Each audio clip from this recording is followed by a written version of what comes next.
Es muy importante que el equipo de perforación tenga una colocación estable. Si el carro se mueve durante la perforación, se pueden producir daños graves tanto en el propio carro como en el varillaje. Los carros con orugas deben levantarse de modo que la parte delantera de las orugas quede elevada y descansando sobre la base de la deslizadera, formando así un apoyo sobre 3 puntos. En el caso de chasis con ruedas, el equipo debe levantarse sobre sus gatos de modo que ninguna de las ruedas haga contacto con el suelo. Asegúrese siempre de que la lubricación es correcta. Para comprobar la lubricación, active la función de soplado con la broca separada unos centímetros de una superficie seca, por ejemplo roca, y compruebe que el aceite atomizado se deposita en la superficie. Ponga en marcha la rotación a baja velocidad. Haga avanzar el martillo y detenga la broca a unos 5 centímetros de la roca. Avance la broca contra la roca con una fuerza de avance reducida, de modo que el zanco se introduzca en el martillo y la parte posterior de la broca presione contra el portabrocas.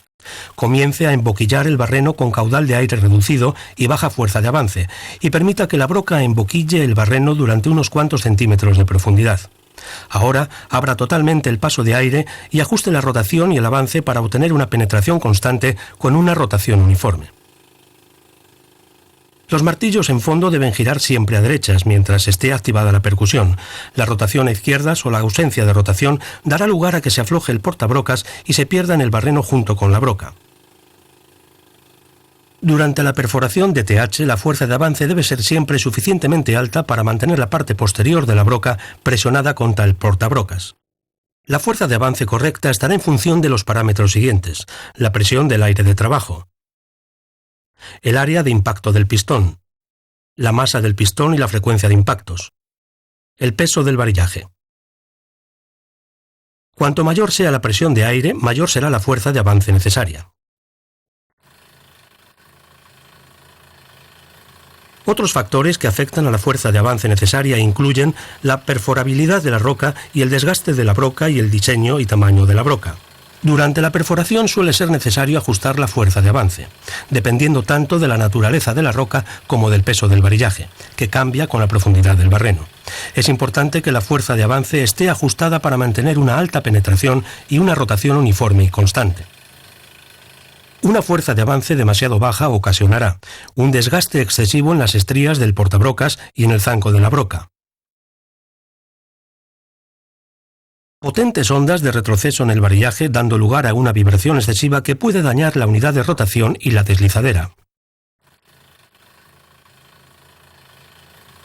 y una disminución de la velocidad efectiva de perforación del martillo. Una fuerza de avance demasiado alta ocasionará un mayor riesgo de atascos, esfuerzo de flexión en el varillaje y daños en la unidad de rotación y en la deslizadera.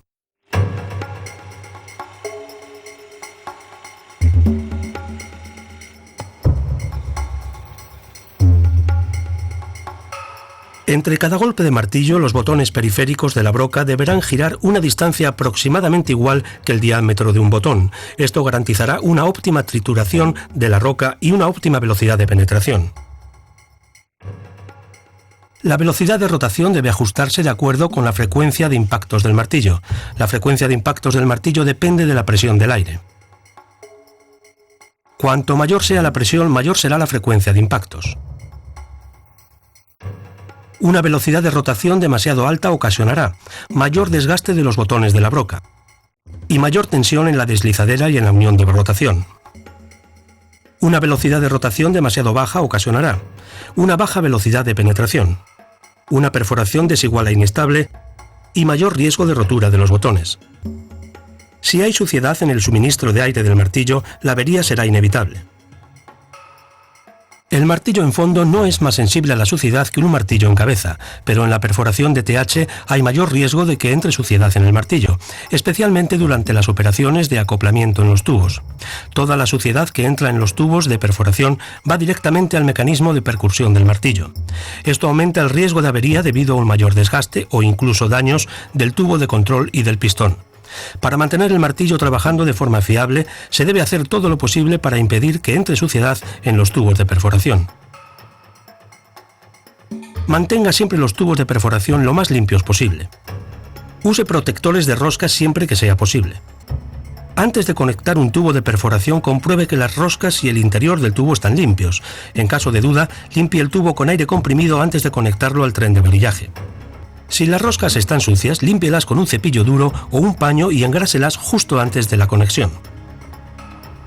Si es posible, mantenga la rosca superior del tubo de perforación cubierta durante el empalme y quite la tapa justo antes de acoplar.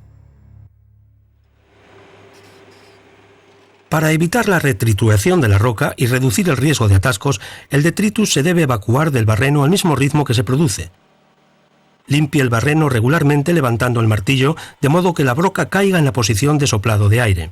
Después, desplace el varillaje hacia arriba y hacia abajo para limpiar el barreno. La necesidad de barrido extra es mayor cuando la presión de trabajo es baja y en condiciones difíciles, por ejemplo cuando hay un alto flujo de agua freática en el barreno.